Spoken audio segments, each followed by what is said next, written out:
raised about how construction work is being carried out at HS2 sites in Buckinghamshire during the lockdown.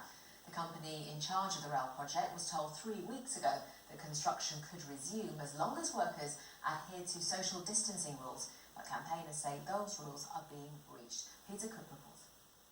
Not the examples of social distancing the government or workers' unions will want to see. This is a HS2 site at Steeple Claydon in Buckinghamshire today. One local MP and other residents also claim contractors are putting pressure on local shops by ignoring social distancing rules. It's my understanding that all HS2 Limited contractors must stay on site where they're working.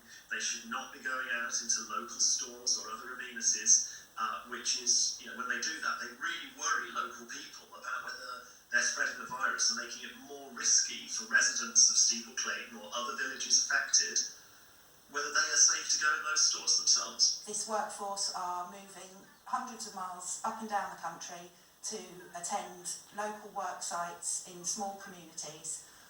They're using facilities that are there for the vulnerable and elderly to use, which is putting all the communities at great risk of COVID-19. Campaigners remain concerned how the project's preparatory work is affecting the countryside. I have spent 36 years planting trees here and putting right agricultural deprivation. My reward from a grateful society is that someone's come along and destroyed it. The bailiffs who turned up here just smashed 2 5-metre holes through a hedge that I planted. I physically planted all of those. Meanwhile, some think the scheme should be suspended until lockdown measures are loosened and there's a final design in place.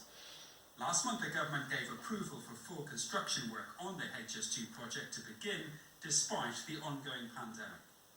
HS2 Limited said it's investigating an incident of contractors using local amenities and has reiterated its advice for staff to avoid shops.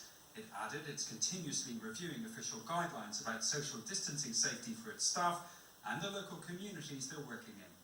The Department for Transport has said the government's top priority is to stop the spread of coronavirus, but it should not delay work on its long-term plan to level up the country. Peter Cook, BBC Sound Today. Next.